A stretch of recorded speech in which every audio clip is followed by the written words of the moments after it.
Hello and welcome to Annie's Short Stories. I hope you enjoy this story. I'm going to try and upload a new story each day. The Secret of the Rusty Anchor. On a misty morning in the coastal town of Seabridge, the sea whispered secrets to those who dared to listen. A local fisherman, Jack Hargrove, trudged along the beach, his boots sinking into the damp sand as he scanned the shoreline for treasures tossed up by the previous night's storm. His eyes caught a glint of metal half buried near the water's edge. Curiosity tugged at him. He knelt, digging with withered hands until he unearthed a rusty anchor, its surface encrusted with barnacles and tales of the deep. Jack, a man of few words but many years at sea, marveled at its age. The anchor's flukes bore the scars of centuries, hinting at a story far older than the town itself. Too heavy to haul alone, he reported it to the authorities, suspecting it might hold historical weight beyond his reckoning. Meanwhile, in Seabridge's quaint cafe, Holly Arnold sipped her coffee, her mind already spinning with the day's possibilities. At 22, she was the youngest detective in the Seabridge Police Department, a title that came with both skepticism and admiration. Fresh from the academy, her sharp intellect and knack for puzzles had earned her a reputation. Details matter, she'd say. Her phone buzzed. A message from Detective Inspector Morris. Interesting find on the beach. Might be worth checking out. Coordinates attached. Holly's pulse quickened. She grabbed her jacket and headed to the shore, where Jack stood sentinel over his discovery. "Good morning, Mr. Hargrove," she greeted. "I hear you found something remarkable."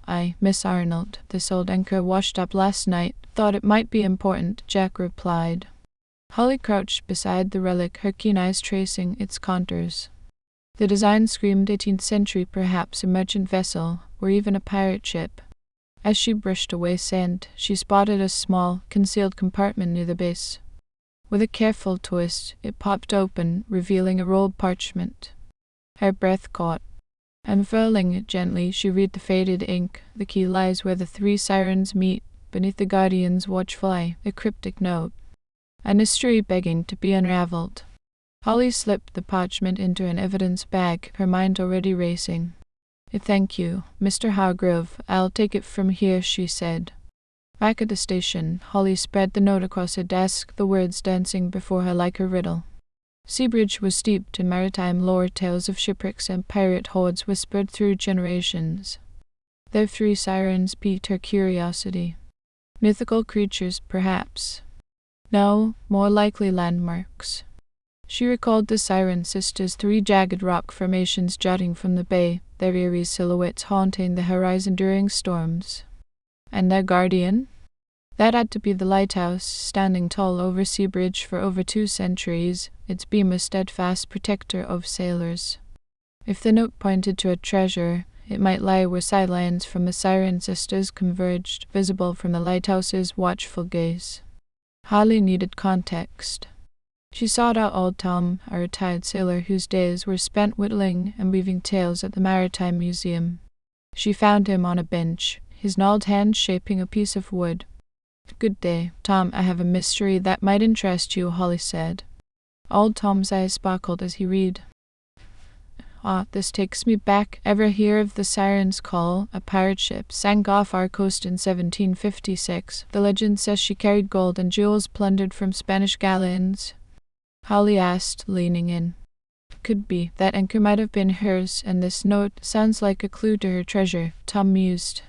Holly's theory solidified. If the three sirens are the Siren Sisters, and the Guardian's the lighthouse, the wreck might be where their lines intersect, in the bay. "Aye, makes sense, but watch yourself, lass. Treasure draws trouble." Holly's next step was clear. She wasn't a diver, though. Enter Alex, her friend and a local diving instructor with a thirst for adventure. Over the phone, she pitched the idea.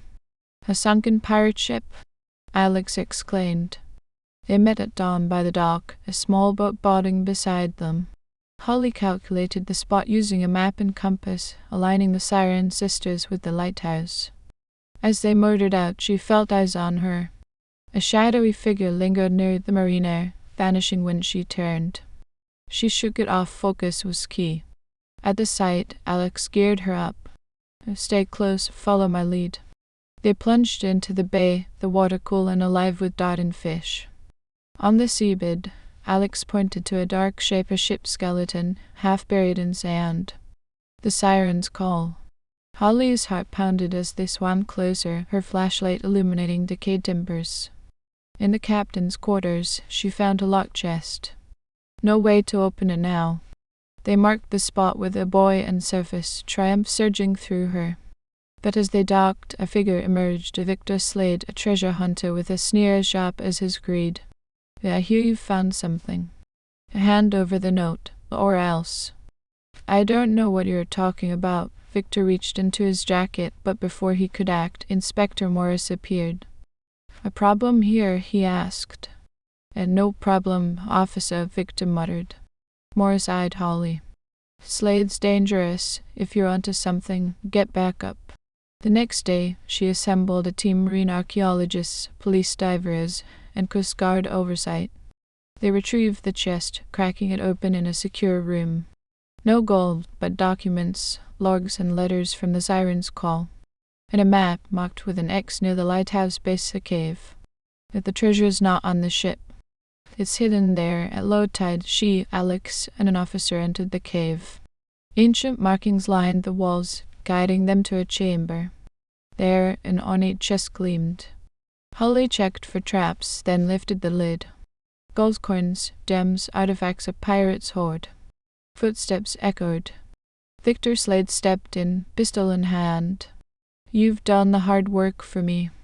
This belongs to Seabridge. Our history, you'd steal that. I care about wealth, not history, Alex lunged.